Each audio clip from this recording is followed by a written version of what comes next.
E olha, Almiro e companhia, aquela pergunta que você me tinha feito, por onde começar a ler a Bíblia? Pois olha, Sim. apareceu aqui agora, que nem pensar sequer, viu? Talvez por isso estava emperrando aí essa entrada, viu? Por onde começar a ler a Bíblia? Em 1975, eu estava fazendo a teologia em Roma, e aí perguntaram, houve duas leigas italianas que perguntaram ao professor Domenico Grasso, o professor de evangelização, por onde começar a ler a Bíblia. Aí o professor disse, com toda tranquilidade, disse, sem dúvida, pelo Evangelho de João, e o mais fácil de todos. Tem uns diálogos maravilhosos, e então aconselho, e a turma éramos 350 de todo o mundo, e aí pronto ficou esse lembrete ao longo da minha caminhada desde Roma 1975. Mas vejam que coisa acontece um pouquinho depois. Pronto, estamos aí contemplando esse Evangelho de João, a todos quantos o receberam, aos que creem no seu nome, deu-lhes o poder de se tornarem filhos de Deus, os quais não nasceram do sangue, nem da vontade da carne, nem da vontade do varão, mas nasceram de Deus. Evangelho de João, capítulo 1, versículos 12 e 13. Né? Então, veja que coisa linda, além de ser mais fácil, segundo Domenico Grasso, é esta beleza de nos tornarmos filhos e filhas amados de Deus. Mas, passou um tempinho, e estamos em Barcelona no ano 2000. Estava fazendo um seminário com o professor José Oriol Tuní, especialista no Evangelho de João. Ele leva mais de 40 anos trabalhando sobre esse Evangelho. E aí, vejam o que diz: o Evangelho de João é o mais difícil de todos. Ninguém tinha perguntado nada. Aí então eu disse, mas estou aí com uma dúvida, estou meio numa encruzilhada. E o Domenico Grasso, em 75, dizia que era o mais fácil, e agora o senhor está dizendo que é o mais difícil, então tem que explicar por quê. Aí o doutor José Oriol Tuní disse, olha, os diálogos dos quais falava o professor Domenico Grasso são das coisas mais lindas, mais bonitas e mais fáceis de entender. Diálogo com a Samaritana, diálogo com Nicodemos e assim por diante, né?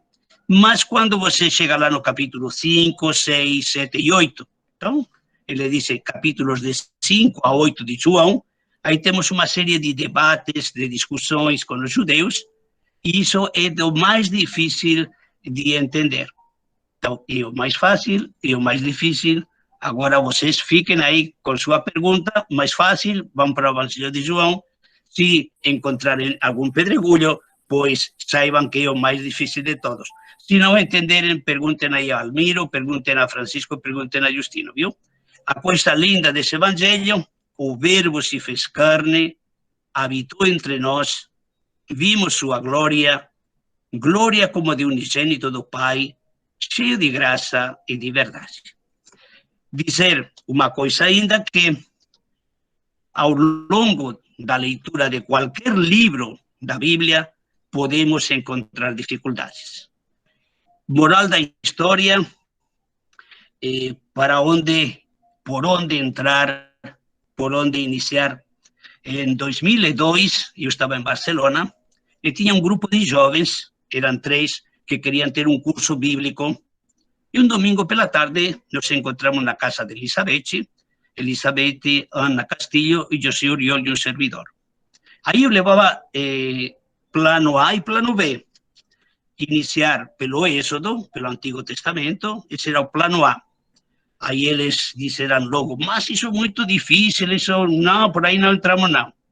Aí fui para o plano B. O plano B era entrar pelo Evangelho de Lucas. Aí não sei por que motivo eles também não aceitaram o plano B. Digo, e agora não tenho mais plano, viu? Aí eles dizem, bom, vamos entrar pelo Evangelho de Marcos. Ah, está ótimo. Aí aceitei o plano C, mas éramos 4 e eles eram 3.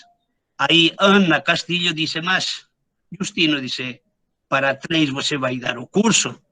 Digo, para 3 não vou dar, não vale a pena dar um curso para 3 pessoas, não. Mas veja que você está errada, Ana. Somos 4, por a 4 já vamos dar o curso.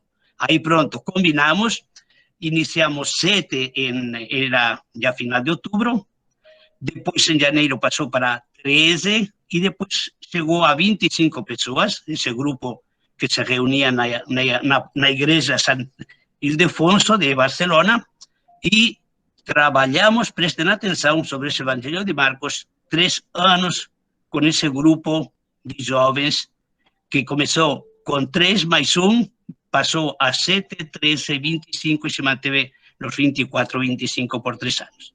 Depois trabalhamos Lucas, depois trabalhamos João. Foi um grupo bem bonito, viu?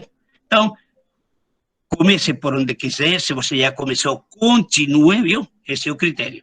Se não começou, abra a Bíblia com coragem, com calma, com serenidade. Então, por onde começar? É difícil dizer, viu? Porque aí você pensa que é a coisa mais fácil, de repente você encontra aí alguma dificuldade e você já desiste. Então, não desista, vai para frente, continue no grupo aí, Caminho de Emaús, que vamos ajudar a resolver 99% das dificuldades. O resto deixamos aí para Almiro. Então... Certo, tudo bem, tudo dando certo, Padre Justino. Está dando certo, beleza. E visualizando o Evangelho segundo Marcos. Então, vejam, nos encontro passado, este é o segundo encontro que temos assim, via online, e vejam que, geralmente, os evangelhos são lidos em pequenas doses, pequenas, vamos dizer assim, como que fossem migalhas, né? A minha insistência, já desde este momento, vai ser uma leitura narrativa envolvente de todo o Evangelho. Por isso que eu mostro aí como esse plano, né? Aí esse mapa, aí o início, o começo do Evangelho de Jesus Cristo, Filho de Deus. Esse é o título da obra. E salientava outro dia o elemento de começo ou origem do Evangelho, né?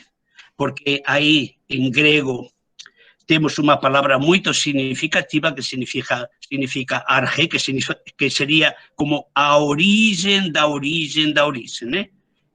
Veja, naquele mundo filosófico isso tinha muita importância, e aí também, nesse contexto, entra essa palavra, origem ou início, que faz referência a Gênesis capítulo 1, versículo 1, ou também a esse início do Evangelho de João, que também inicia com essa palavra-chave, né? Depois o Evangelho, que é a boa notícia de Jesus de Nazaré, crucificado, morto e ressuscitado, né? Então, boa notícia não é simplesmente qualquer boa notícia, mas é a boa notícia de Jesus que nos leva à salvação. No centro do Evangelho temos a confissão de Pedro, tu és o Messias, e na parte final temos aquela confissão do centurião romano, que vendo como tinha morrido Jesus, e faz essa confissão de fé plena, esse homem era mesmo Filho de Deus. Quero dizer uma coisa sobre esta confissão de fé do centurião.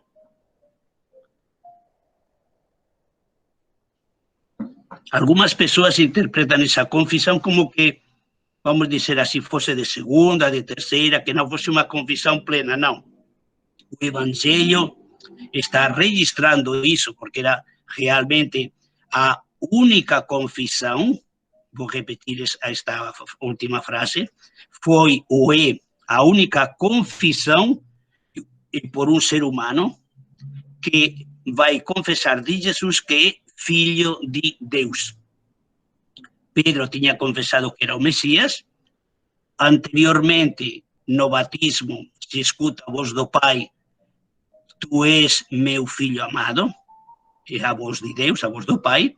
Na transfiguração, quando aparecem lá com Jesus, Elias, Moisés, e estão os 3 amigos ali, Pedro, Tiago e João, aí a voz do Pai, de novo, proclama, podemos dizer assim, este é meu filho amado. Vejam a diferença entre o batismo E a transfiguração é uma diferença de viés. Vejam aí, no batismo a voz vai dirigida a Jesus, tu és meu filho amado, e na transfiguração vai dirigida aos ouvintes, que nesse caso são os 3 que estão lá, e a todos nós, essa voz de Deus, este é meu filho amado, portanto, vejam aí a autoridade de Jesus, o profeta de Nazaré da Galileia, escutem-lo, ouçam-lo. Então, esse é o recado de Deus Pai para nós, escutar a voz do Filho, que nos traz alegria, vida, a salvação, né? Então, saliento um pouco esse roteiro para que vocês tenham também sempre presente, desde o início ir até o centro e depois até o final. Sempre com calma, viu? Critérios e metodologia de leitura bíblica. Vejam aí, o primeiro critério, uma leitura narrativa envolvente do texto. No caso do Evangelho de Marcos, do capítulo 1 até o capítulo 46, viu? Ai, perdão, é 16, de vez em quando eu erro algum número assim, né? Quando estou nas aulas presenciais, diz, professor, eu disse o quê? O senhor disse que era até 46, 16, desculpe, né? Então, vejam aí, leitura narrativa envolvente de todo o texto. Isso significa seguir o relato capítulo a capítulo. E o que nós fazemos muitas vezes é ler pequenas unidades, mas em uma sequência. Então, a importância de ler narrativamente e envolvendo-se. Diz, isso vai muito bem para, não sei, para Vance, isso vai muito bem para Gilson, isso vai muito bem para... Sempre, não. Eu devo me envolver nessa leitura, como quando você se identifica com um personagem que está vendo uma novela e depois aí você vai descobrindo coisas maravilhosas, né? Então, esse é o primeiro critério, uma leitura narrativa envolvente de todo o texto. Se for Mateus, até capítulo 28, né? Se for Lucas, até capítulo 24, ou se for Isaías, até capítulo 66, viu? Com calma, isso sempre com calma, não?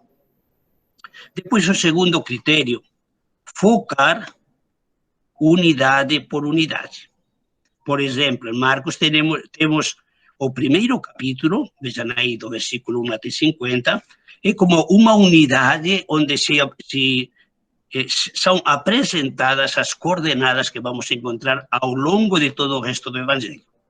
Vejam aí no início, na primeira parte, na introdução, do versículo 1 até versículo 15, ou segundo outros até versículo 20, aí temos os personagens mais importantes, a palavra de Deus que o profeta João Batista proclama, depois a mesma palavra de João Batista, atrás de mim vem alguém que é mais forte do que eu, etc., não sou digno de soltar o cadalso de sua sandália, e depois aí já Jesus que recebe o batismo, e aí essa palavra forte, significativa de Deus Pai, tu és meu filho amado. Então, vejam aí, já temos a apresentação, vamos dizer assim, o perfil maravilhoso de Jesus, o profeta aquele que vem da Galileia. Todos os outros vinham de Jerusalém, da parte da Judeia, e a única pessoa que desce da Galileia é Jesus, e já é proclamado em toda a sua dignidade, em toda a sua missão como filho amado de Deus, e, portanto, escuta. Depois temos aí um conjunto, já vejam aí, do capítulo 2, versículo 1 até 3, 6, aí temos uma série de debates no Evangelho de Marcos. Então, os evangelhos, temos uma estrutura bastante grande, e quando percebemos isso por uma leitura da introdução, por um livro que depois teremos oportunidade de sugerir, etc., então vamos percebendo essas unidades, por exemplo, o capítulo 4. No capítulo 4 temos aí uma série de parábolas, né?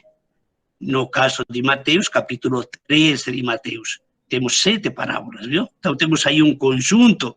Quando vemos um pouquinho isso, focar unidade por unidade, e depois aí você para tranquilamente.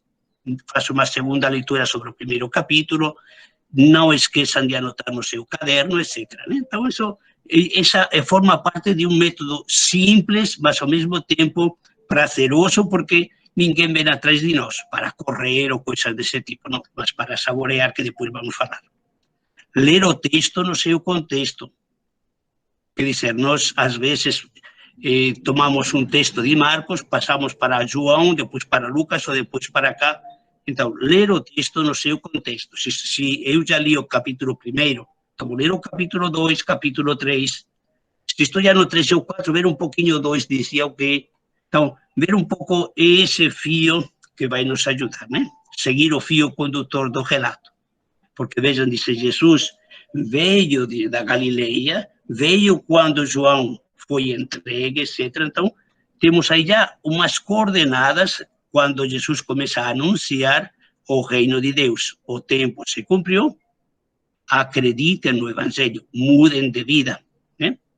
E depois, o último ponto, aí o número 5, ver os destaques ou mensagens que esse relato traz para nós.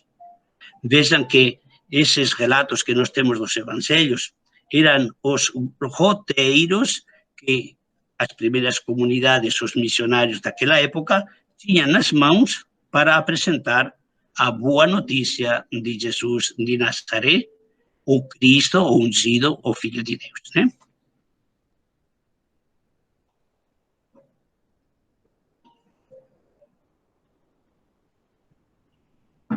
Assim, o Evangelho tem uma finalidade, e essa finalidade podemos dizer que é mostrar quem é Jesus e qual é a missão de Jesus Cristo. E às vezes nós dizemos, bom, quando dizer uma palavra, quem é Jesus? Ah, Jesus é o profeta, Jesus é o Cristo, pronto, nós já ficamos satisfeitos. Vamos ver que o Evangelho de Marcos, depois de dizer assim algumas afirmações, ainda vai perguntar, e quem dizem vocês que eu sou? Então, não é uma resposta matemática que você já deu de criança, quando tinha 10, 12 anos, né? Então, você aprendeu na catequese, Jesus é o Filho de Deus. Sim, concordamos plenamente. Mas quer dizer o quê? Ele é Filho de Deus. E aí? E agora, neste tempo de pandemia? O que quer dizer isso para minha vida pessoal, para a nossa vida de comunidade, para nossa anúncio missionário, etc. Né? Então, vamos ver que essas afirmações, essas confissões, têm que ter como um sabor especial, um sabor vivencial. Né? Vamos tentar um pouco mostrar isso a partir do Evangelho de Marcos. Né? Aí temos esse momento significativo do batismo de Jesus. Tu és meu filho amado.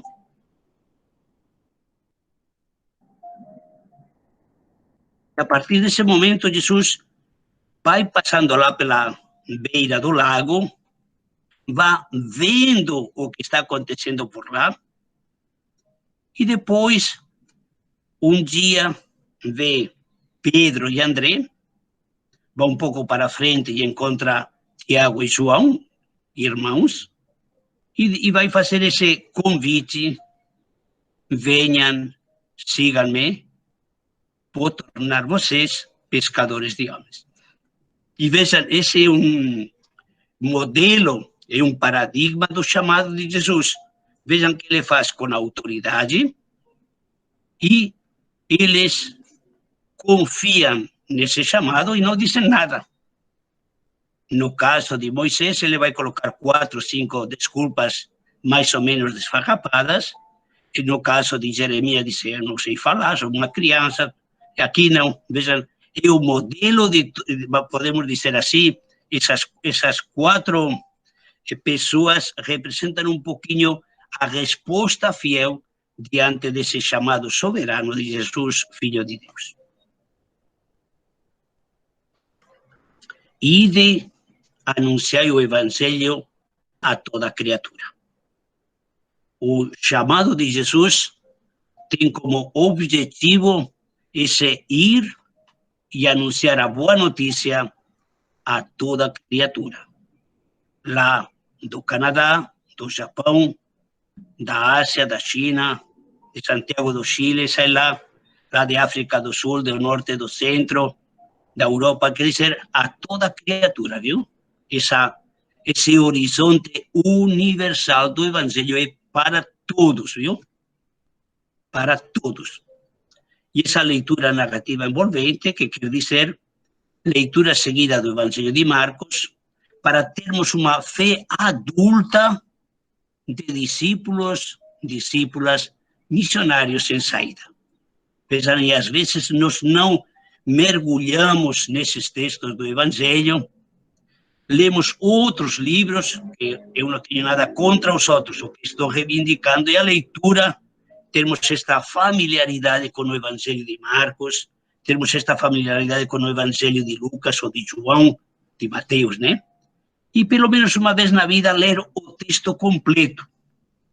Se vocês querem fazer uma enquete, poder, é claro que quando permita aí as autoridades, né, sanitárias, perguntem um dia, você já leu o texto completo de Marcos? E pode ser que algum já leu, mas geralmente não. Essa aí a grande virtude dos irmãos e irmãs, né? É claro que tem sempre exceção, né? Tem sempre alguém que leu 2 ou 3 vezes ou mais, mas, pelo geral, costumamos ler mais como pequenas doses, né?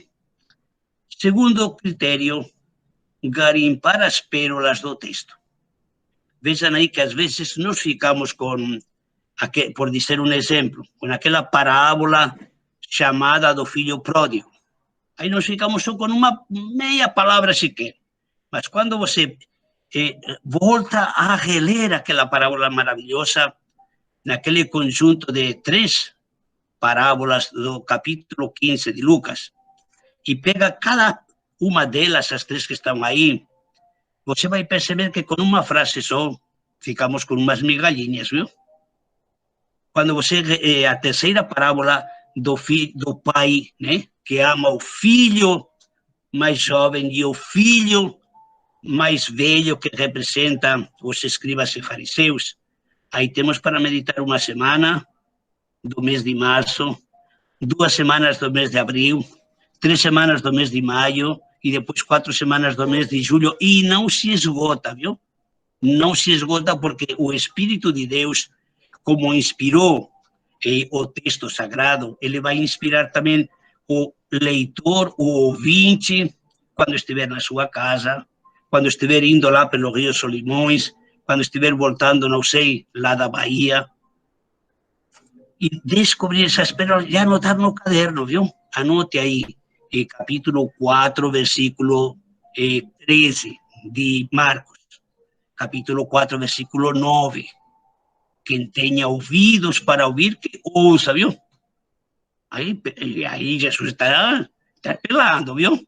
Então, temos vários gêneros literários, aí com o grupo de introdução à Sagrada Escritura, aí do grupo do Instituto de Teologia, do ITEPES, né? Aí foi frisado exatamente isso, os vários gêneros literários, né? Como Jesus fica indignado, como Jesus fica cheio de compaixão, né? Então, descobrir essas pérolas que, na medida em que vamos assim percebendo, vão ter um valor forte, espiritual, teológico, pastoral, para a nossa vida como seminaristas ou como padres o dia da manhã, como leigos ou leigas, como catequistas, etc. Né? Saborear o texto. Temos muita pressa, viu? Vamos a 180 por hora. Se nos pega a polícia, nos leva para a cadeia, viu? Saborear o texto devagar, uma vez, 2 vezes na mesma semana. Saborear esse texto na vida de cada um de nós, na minha vida pessoal, aí, de família. Eu tenho um bebê, 2, aí pequenos, crianças pequenas, pois essa é a minha vida, esse é o momento. Você casou faz pouco tempo, etc., então essa é a sua vida. Você já casou faz um tempo, etc., aí você já tem os filhos grandes ou adolescentes, essa é a sua vida. Saborear o texto na vida concreta, você é professor, é professora, o que seja, né? Então, na sua vida concreta do dia a dia, na comunidade, veja aí, saborear na vida familiar. Aí, de repente, não é tão forte assim, né? Ou na comunidade ou na missão. Agora estou lembrado, vou contar uma pequena história, senão aí o Almiro se vai esquecer aí. Pode contar a história. Isso. Conto a história, depois se houver perguntas, você me avisa. Então, aí uma pessoa lá na Bahia, é uma senhora, né? Então aí o marido começou a questionar ela porque participava de um grupo bíblico. Então disse, olha, toda quarta-feira, disse, eu chego em casa, aí a janta já está fria quando eu chego, você tem que cuidar mais de mim, viu? Aí a mulher disse, mas então vou fazer o quê? Vou perder o grupo bíblico? Pois perca o que quiser, mas eu quero janta, bem... Aí a mulher começou a ter um conflito, né? Com o grupo que se reunia às quartas-feiras e aí a vida familiar, né? Aí então ela decidiu deixar o grupo bíblico por enquanto. E aí, de vez em quando, encontrava algum amigo, alguma amiga que se chama-se aí, fulano, por que não, você não vem para cá? Ah, estou pensando aí em alguma coisa, estou refletindo, estou vendo aí alguma dificuldade e tal. Mas não ia além, né? E passaram 2, 3 meses e aquela mulher tomou uma decisão. Disse, bom, agora eu vou dizer para meu marido que participar do grupo bíblico para mim é importantíssimo. Isso me alimenta a minha vida, encontro a solidariedade aí das pessoas, ilumina na caminhada as dificuldades e tudo mais. Então, aí, qual foi a decisão desta senhora? Pois simplesmente pegou o documento do casamento e colocou lá em cima da mesa a entrada da casa. Aí pronto, colocou uma pequena nota, disse, fulano, disse, hoje, quarta-feira, estou na reunião do Círculo Bíblico, ao lado do documento, pronto. A partir daquele dia, o marido já não reclamou mais.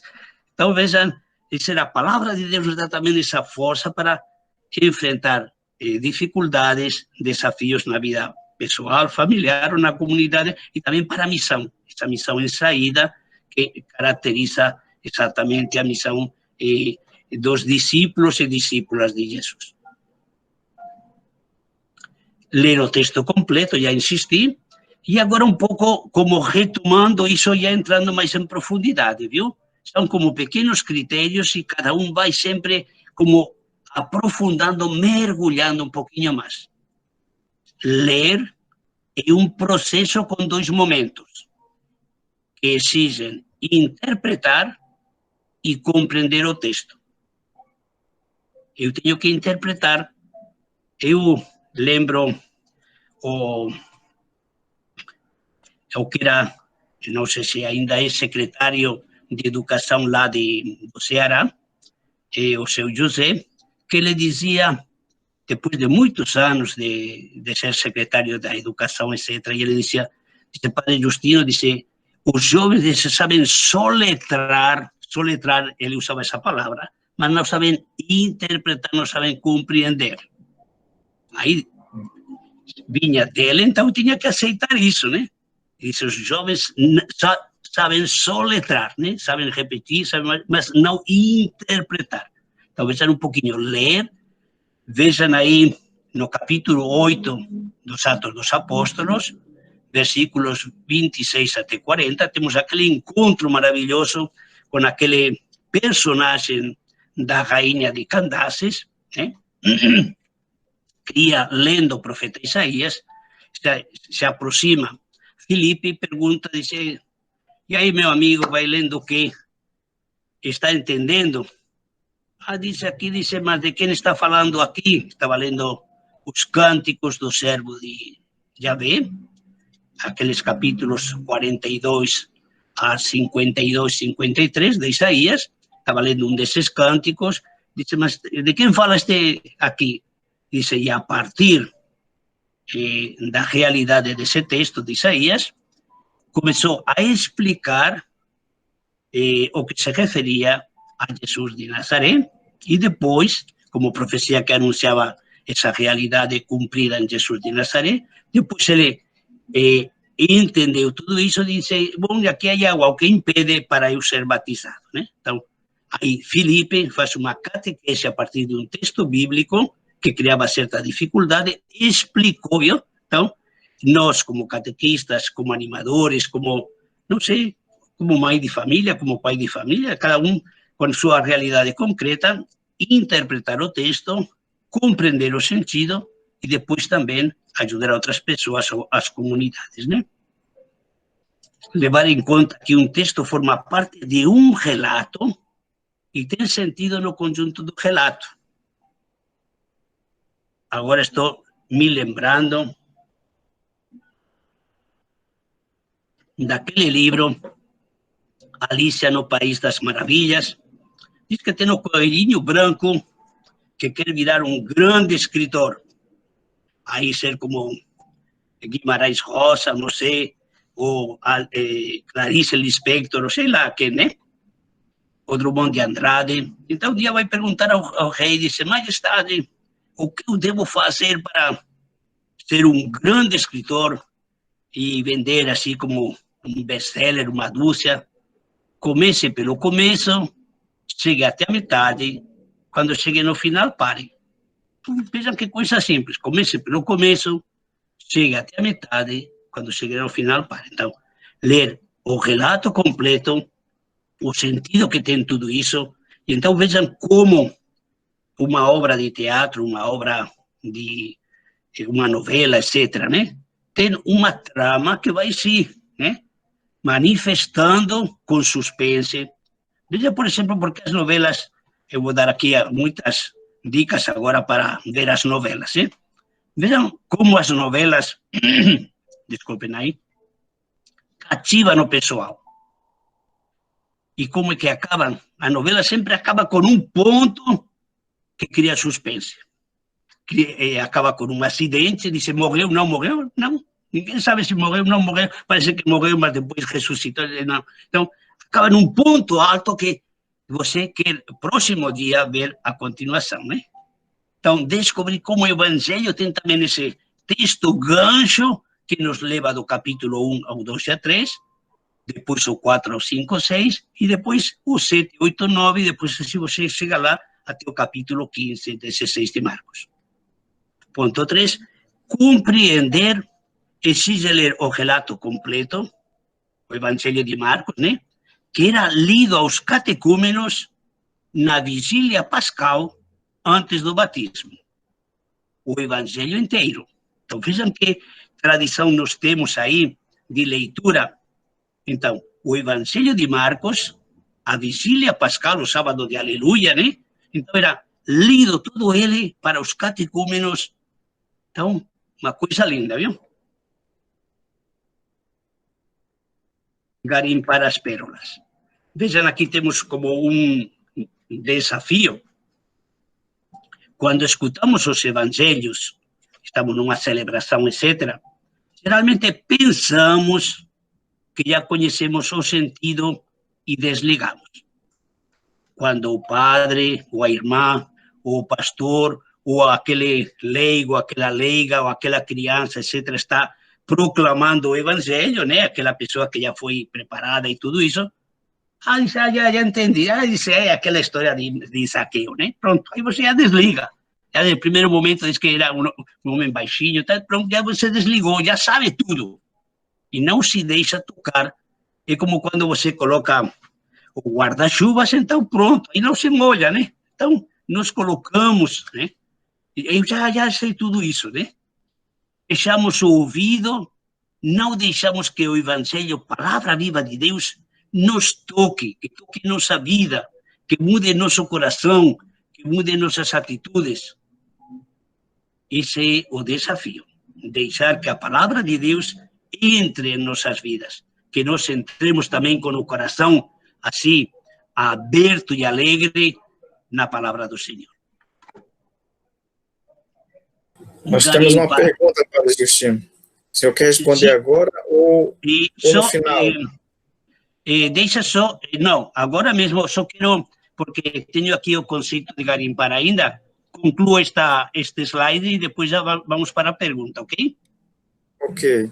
Só este slide, porque tenho aqui já o conceito de garimpar, para ver o que isso significa e por que essa insistência de Justino nesse conceito de garimpar, quer dizer, de peneirar, se vocês preferem, viu? Esse peneirar, né? Garimpar, né? Se fazia no meu tempo, agora mudam as palavras também, mas se querem peneirar, peneiramos, né? Tem também aí essa outra música bonita, viu? Então, por quê? As palavras estão cheias de sentido. Tem uma história, como aquela água do rio, limpinha no nascedouro, mas vai se carregando de metais ao longo do percurso.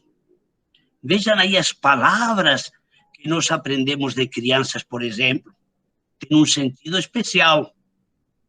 Se temos um apelido, alguma coisa assim, ou recebemos um apelido, anos atrás, em Salvador, nós tínhamos uma cozinheira que tinha um apelido de quando era criança, mas já não correspondia mais, viu? Então, aquele apelido para ela significava tudo, né? Mas, então, assim, às vezes as crianças, então, as palavras têm um sabor, né? Que estão carregadas daquela experiência vivencial que vivenciamos dentro da família ou no grupo. Vejam aí, por exemplo, como os adolescentes com determinadas palavras vibram, né? E você está lá. Eu lembro alguns, quando estava lá de formador no seminário de Saldanha, eram 58 jovens, tinha todo um linguajar especial, inventavam cada dia, inventavam 3, 4 palavras, eu tinha que ficar de ouvido para ver, e depois eles diziam para mim, para ver se eu entendia, né? Me provocavam aí. Então, no Evangelho de Marcos, essa palavrinha que eu usei no início, arge, aí, escrito assim, para entender um pouquinho em grego, né? Que significa origem desse evangelho, né? E aí, Isaías 52:7. Como são belos os pés do mensageiro que leva a boa notícia da paz, da salvação, que grita a Sião, a Jerusalém, teu Deus reina. Então, vejam aí, a boa notícia é que Deus está reinando. Ele tem, como diz a música, né? Tem as rédeas de tudo isso, mesmo que nós não saibamos como, mas ele tem as rédeas da história, né? Essa é a palavra Jesus, que para nós agora pode ter perdido já um pouquinho esse sentido original do hebraico, do aramaico, que significa Salvador, o Deus salva, né? Então, a palavra mesmo Cristo, de Messias, Cristo ungido, né? E depois a palavra Filho de Deus, que vocês encontram aí, vejam aí, a palavra Filho de Deus no Evangelho de Marcos vai aparecer no título, capítulo 1, versículo 1, depois aparece no batismo de Jesus, aí dentro desse primeiro capítulo, depois temos Filho de Deus na Transfiguração, capítulo 9, versículo 7, e depois no capítulo 15, versículo 39, naquela confissão do centurião, que, como dizia, é a única pessoa humana que usa este título, Filho de Deus. Mas vejam que coisa linda, vou retomar a última linha. No título aparece Jesus, o Cristo, Filho de Deus, esse é o título da obra do Evangelho. Quem fala depois, temos duas proclamações solenes do Pai a respeito de Jesus, o Filho, tu és meu filho, viu? Filho de Deus, tu és meu filho no batismo, em 9:7 na transfiguração, este meu filho amado, escutai-o, e depois aquela confissão do centurião, verdadeiramente este era Filho de Deus, verdadeiramente este era o Filho de Deus. Temos aí um pouco esse resumo, eu vou parar por aqui, e no caso, Almiro, eu posso até tentar ver um pouco o pessoal, e se dá certo, depois retomamos os slides, né? Eu vou fazer a pergunta, padre, que foi colocada no chat, pelo Gilson Dias. Ele colocou a seguinte pergunta: para quem Marcos escreve. Como ler o texto de Marcos de forma mais ativa à realidade das comunidades? Vou repetir. Para quem Marcos escreve. Sim. Como ler o texto de Marcos de forma mais ativa à realidade das comunidades? Olha, deixa que estou procurando aqui. Então, podemos dizer que Marcos escreve para as comunidades que já se tinham formado a partir dos anos 30, 35, até os anos 65, 70, mais ou menos, quando escreve Marcos, né? Mais ou menos temos essa data que os especialistas dizem 65 se foi um pouquinho antes da guerra de Roma contra os judeus, ou 70, 71, 72, depois da destruição do templo. E os especialistas não acabam de decidir por quê. Porque há uma expressão no capítulo 13, versículo 14 de Marcos, capítulo 13, versículo 14 de Marcos, que diz que está lendo que entenda. Viu? Então, como que dá uma senha aí, vamos dizer assim, ele diz, mas essa senha está dizendo que já aconteceu o que vai acontecer, viu? Quer dizer, se está dando uma senha, no caso da guerra do Império Romano contra os judeus, pode ser que esteja se aproximando, ou, por exemplo, já esteja na metade, etc., e o mundo também. Então, fica ambivalente, né? Então, mas não muda muito a realidade, vamos dizer assim, porque o contexto, esse contexto difícil que as comunidades estão vivendo, né? Então, as comunidades têm esse contexto do Império Romano, depois tem a rebelião dos judeus da Palestina contra a invasão romana, e, espera ver aqui, eu toquei alguma coisa, isso aí, aqui, cuidado, quando se toca alguma coisa pode sumir tudo, né? Depois, por exemplo, as comunidades se perguntavam quem realmente é Jesus, como entender a cruz.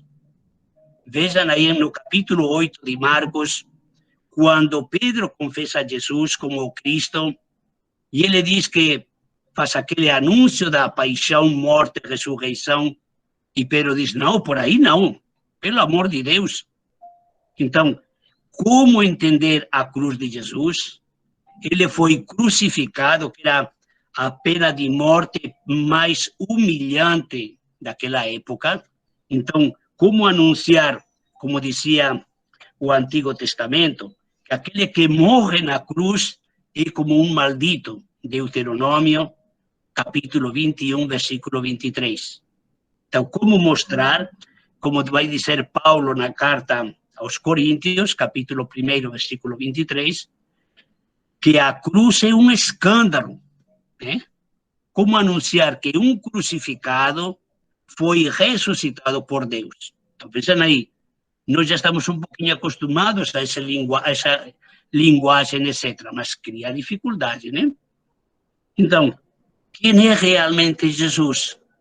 Então, vejam aí, a voz do Pai nos apresenta como filho amado de Deus, a voz do centurião, que entende nesse momento último como realmente era filho de Deus. Há problemas, por exemplo, essas comunidades, você perguntava, Gilson, a quem se dirigem? Vejam aí, as comunidades ontem, primeiras comunidades e as comunidades de hoje, enfrentam problemas de liderança. Aí quando vou lá na comunidade X, aí dizem, padre, aqui temos um problema. Vou na outra comunidade do outro lado, diz, padre, aqui é um problema. Quer dizer, vejam aí, no capítulo 9, no capítulo 10, como temos aí a mãe dos filhos de Zebedeu, ou os filhos, segundo outra versão, diz, diga que um se sente à sua direita e outro à sua esquerda, e diz que depois todos ficaram tristes porque, diz, eles queriam também estar à sua direita, à sua esquerda. Então, há problemas de lideranças e todo mundo quer o poder, não o servir, etc., né? Então, temos essas comunidades como ser discípulos de Jesus. Vejam aí o lema da campanha da fraternidade de uns 2 anos atrás. Eu não vim para servir, mas para... Não vim para ser servido, mas para servir e dar minha vida por resgate da humanidade, né? Capítulo 10, 40, 45 de Marcos. Então, temos essas comunidades que pode ser, alguns dizem que estariam em Roma, outros dizem que poderia estar na parte de Síria, ao norte da Palestina.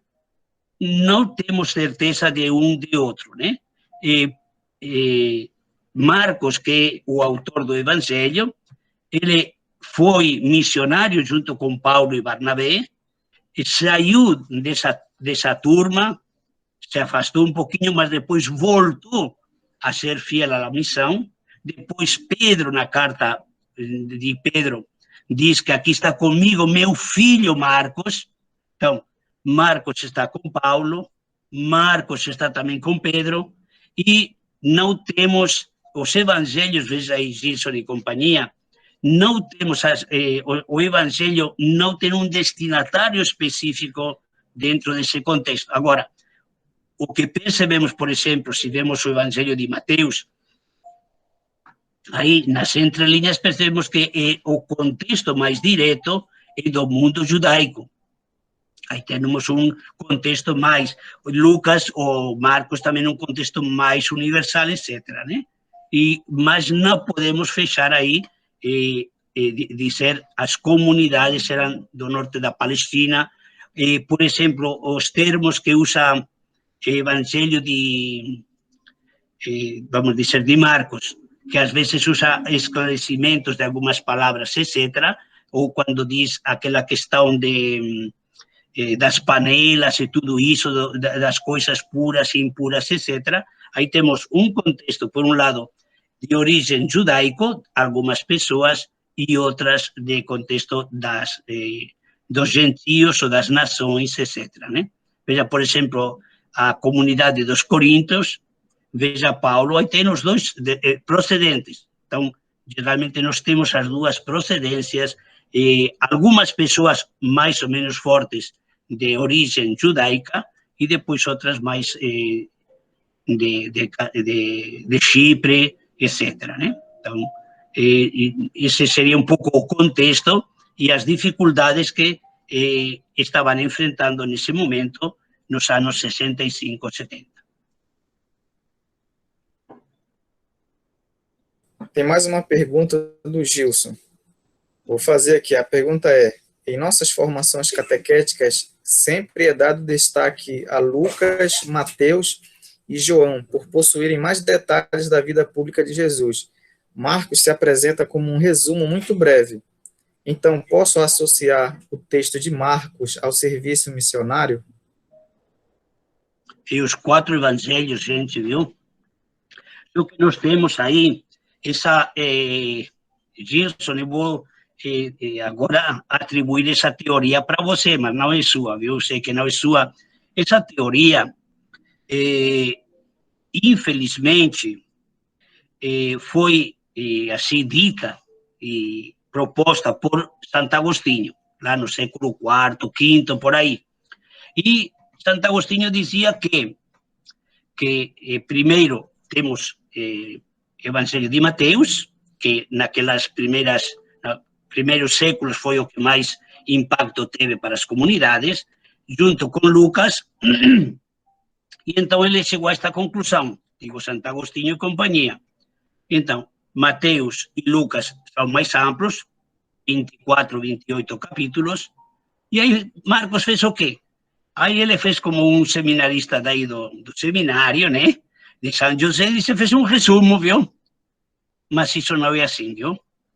Isso não foi assim, e o Evangelho de Marcos ficou um pouco preterido, colocado como em segundo, foi a Cinderela, né, dos Evangelhos, mas nestes últimos 40 anos se descobriu que o Evangelho de Marcos, pelo estilo, etc., é o mais antigo de todos, e que não foi um resumo de Mateus ou Lucas, mas foi o contrário. Temos na origem, no Evangelho de Marcos, segundo Marcos, e depois a presença, testemunho das comunidades, e aí Mateus vai beber de outras fontes, Lucas bebe de outras fontes, juntam aí e temos esses 4 evangelhos maravilhosos que não se podemos dizer... Marcos é um roteiro maravilhoso para a missão, viu? Roteiro maravilhoso para a missão e vai, por exemplo, as parábolas. Veja aí o capítulo 4, maravilhoso, viu? Saiu o semeador a semear e depois aí uma parte caiu em Parintins, outra parte caiu lá em Alto Solimões, outra parte lá em Careiro Castanho, outra parte não sei onde. Não deu fruto, mas outra parte caiu no coração aí de Manaus e pronto, deu fruto maravilhoso, viu?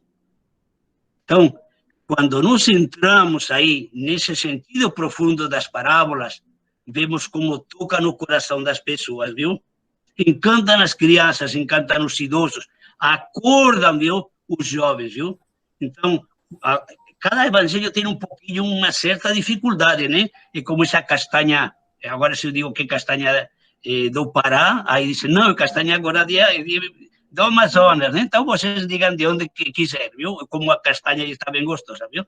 A castanha do Pará, ou a castanha tem essa casca dura. Então, nós temos assim também, cada evangelho tem essa casca dura como o coco, etc. Então, temos que descascar e saborear, viu?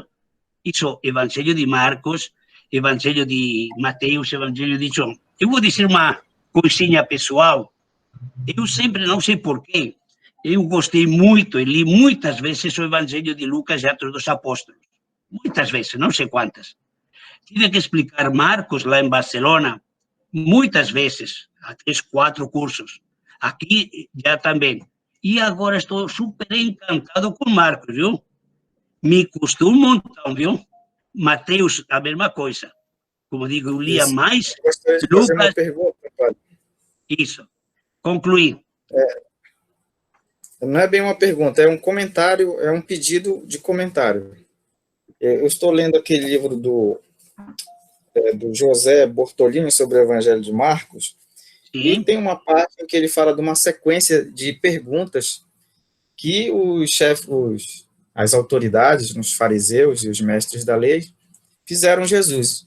Então, tem uma sequência no livro do livro de Marcos, do Evangelho de Marcos, em que Jesus, por exemplo, em que os mestres da lei questionam Jesus. Jesus que perdoa pecados, Jesus que os discípulos de Jesus que não jejuam, os discípulos de Jesus que trabalham no dia de sábado. Então, os mestres da lei vão questionando, questionando Jesus, confrontando Jesus, e Jesus sempre respondendo de maneira assim bem eficiente, mostrando a eles que eles é que estavam errados, né, praticando uma religião que só colocava um fardo pesado na costa das pessoas.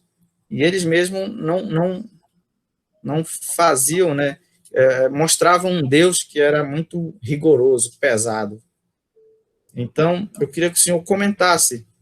Inclusive, essas perguntas, elas culminam com uma espécie de sentença, né? É a partir desses questionamentos que eles decidem matar Jesus. Eu gostaria que o senhor comentasse essas questões.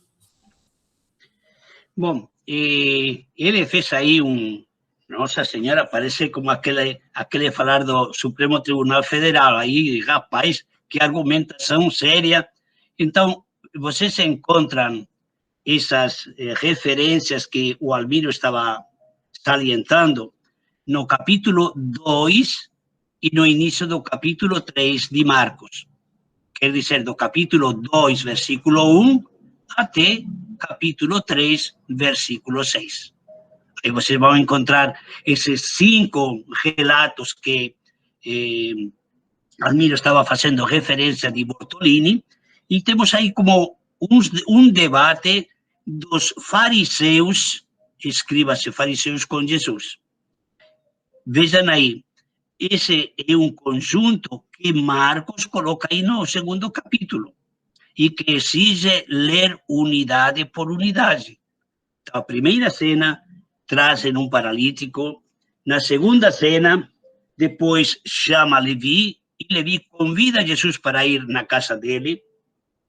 Depois aí entra num debate sobre o jejum, que os fariseus e os discípulos de João, e os discípulos de Jesus se esqueceram de jejuar, porque depois a parte comem umas espigas aí no dia de sábado, e depois cura em dia de sábado lá na sinagoga o homem da mão atrofiada. São essas. E vejam que coisa temos aí nesse capítulo 2 e início do capítulo 3 de Marcos. Temos uma série de debates de como os mestres da lei interpretavam tudo isso e como Jesus vai trazer uma novidade grande a partir de essa relação com Deus como filho de Deus, né? Em primeiro lugar, quando está no paralítico, aí a casa está cheia, não podem entrar mais porque está lotada, mas vejam, quem está em primeira fila, sentados em primeira fila nesses 5 cenários, estão os escribas e fariseus, viu? Eles devem ter sabido por alguma fake news, ou vai saber por quê, que Jesus estava em casa. E eles foram rapidamente lá, sabendo que a casa ia encher. Aí chegam estes 4 homens trazendo um paralítico, não podem entrar, vão destelhar e colocam um paralítico lá, etc. Né? Aí ele vai falar de perdoar os pecados, etc. No final de cada uma dessas cenas, nós temos uma frase forte de Jesus, que é aquela que amarra um pouquinho todo esse debate, todo esse diálogo, toda essa confrontação, né? Vejam aí, no caso do paralítico, vendo a fé deles, disse ao paralítico, teus pecados são perdoados. Os fariseus dizem, mas quem pode perdoar pecados, se não só Deus? Mas vejam, na fórmula de Jesus está implicitamente Deus, é o que se chama o passivo divino. Teus pecados estão perdoados por Deus. Vejam aí, né? Então, teus pecados estão perdoados por Deus, né? E Jesus conhece o que se passa no íntimo deles. E então, ele desafia exatamente, eu te ordeno, pega a tua maca e vá para a tua casa. Mas era sábado. Então, os judeus, acontece o seguinte, na volta do exílio da Babilônia, 530 a.C., aí o povo judeu que volta para Palestina, para a Judeia, para Jerusalém, vai reforçar o sentido da lei muito forte, o que se chama legalismo, que isso vai ser um fundamentalismo, vai se apegar à letra da lei. Então, por exemplo, se pode, vejam aí que coisa, se pode esquentar, melhor ainda, se pode fazer o almoço em dia de sábado? Não. Se pode fazer almoço, não. Então vamos fazer jejum, viu? Então, o que fazia? Se preparava na véspera e só se pode esquentar. Mas se pode apertar o botão do elevador, vejam que coisa, viu? Se pode apertar o botão do elevador? Não. Quando eu estive lá em Jerusalém, aí me chamou a atenção que havia 2 elevadores. E o sábado, o Shabbat, né? Aí tinha um elevador que era o chamado elevador do sábado e outro elevador de todos os dias. E qual era a diferença? A diferença era que o elevador do sábado estava programado para subir, parar em cada andar e depois continuar.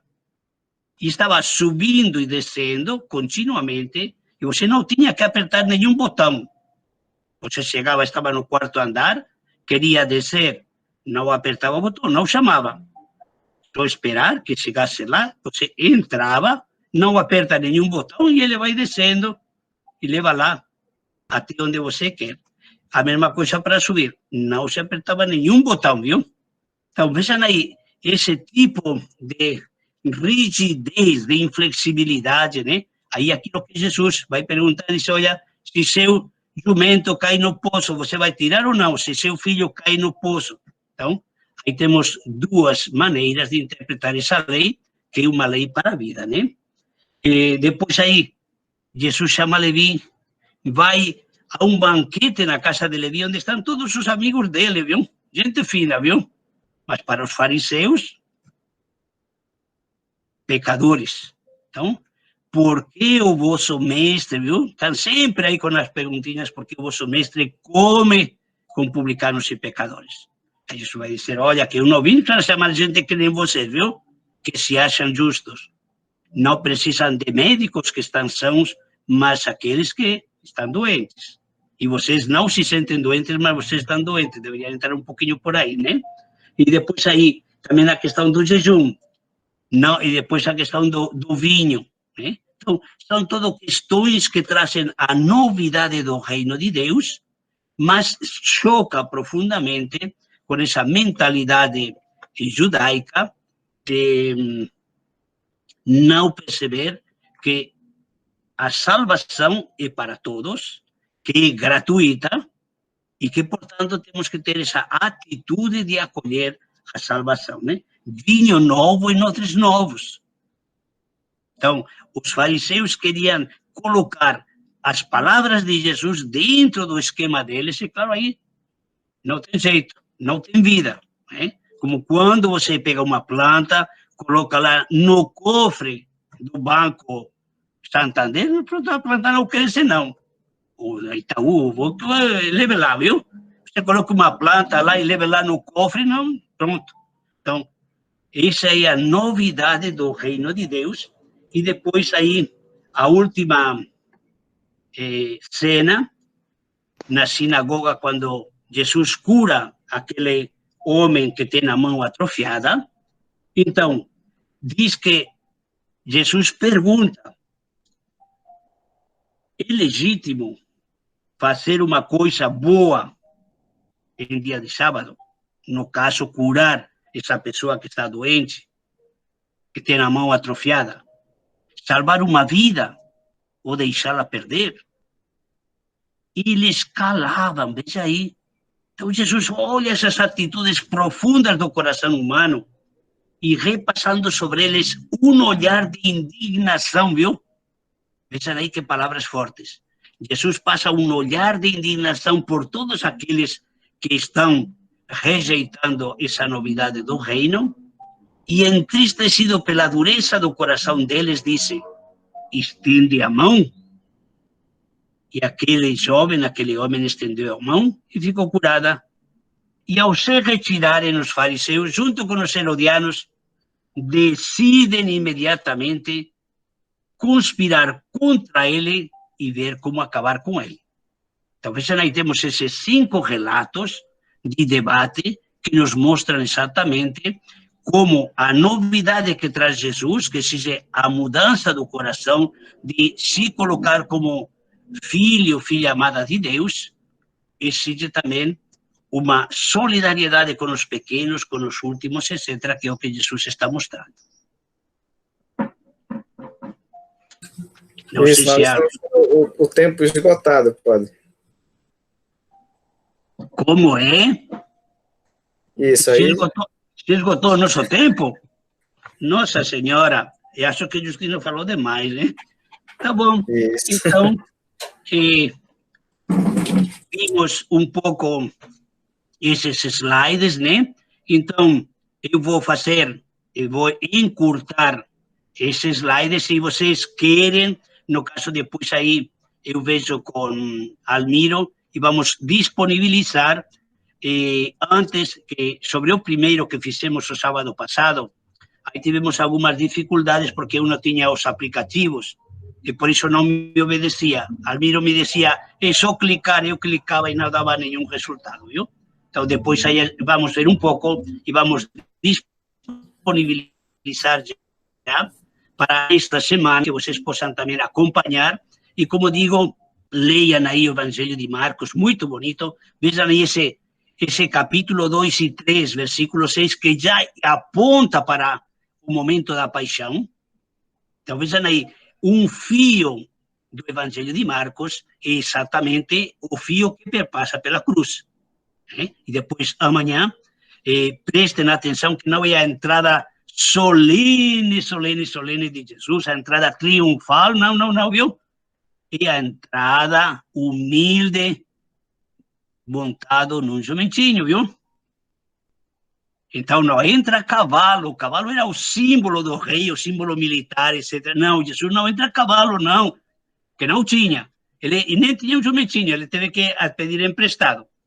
E vocês vejam como o jumentinho não é solene nem triunfal. Quando eu fui ao seminário com minha mãe, eu fui numa jumentinha, né? Tínhamos uma jumentinha, fomos 15 quilômetros. Quando chegávamos perto já do seminário, faltavam 200 metros, aí minha mãe viu uma casa.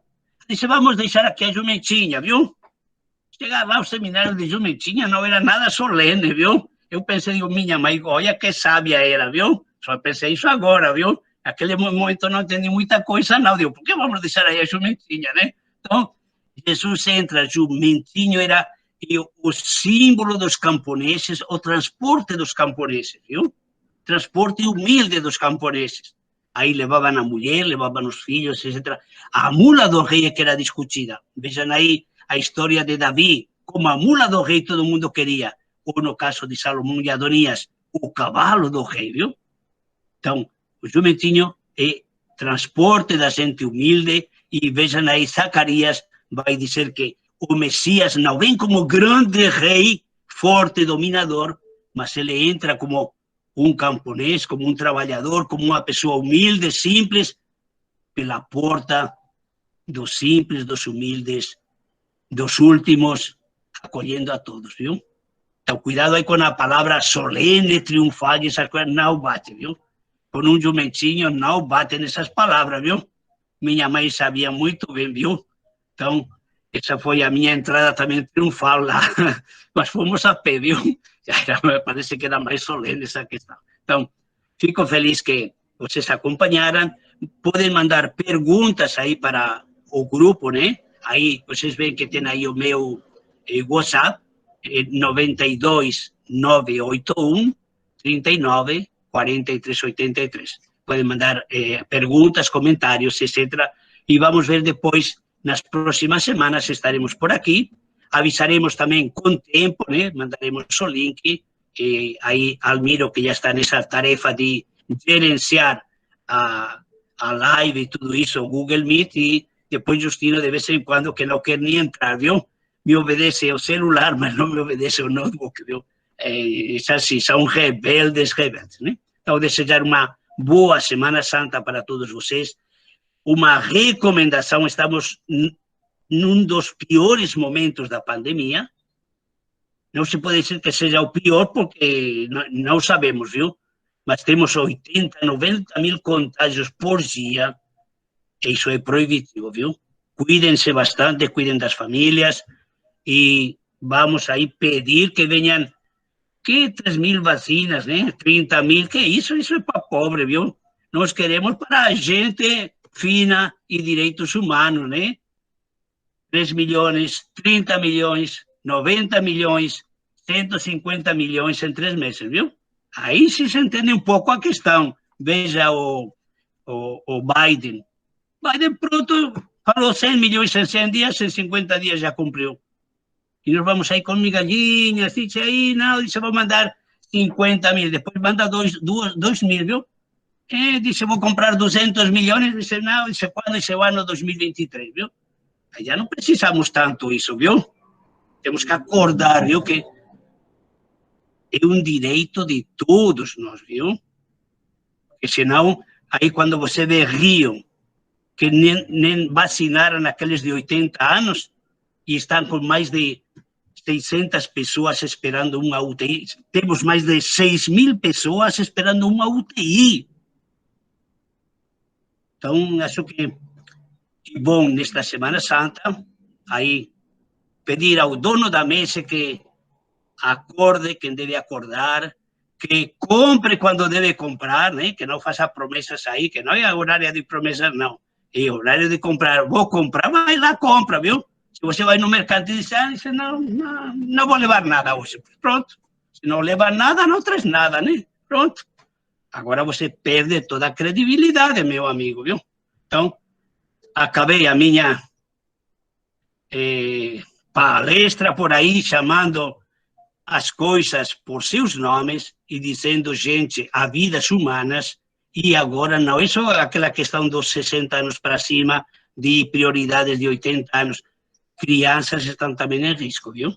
Crianças, adolescentes, ninguém. Então, temos que dar uma prioridade à vida e à solidariedade. Um abraço fraterno, solidário. Sejam felizes nesta Semana Santa e levem a alegria do Cristo morto e ressuscitado às suas famílias, suas casas, lá por onde caminharem. Uma boa tarde para todos e depois aí com Almiro veremos as questões técnicas, né? Para que me obedeça aí, que me obedece só o celular, mas não me obedece o notebook, viu? Tá bom, boa tarde a todos. Boa tarde a todos. Boa tarde. Boa tarde. Boa tarde a todos, paz e bem. Tudo de bom. Obrigado, padre. Boa tarde. Boa tarde e até mais.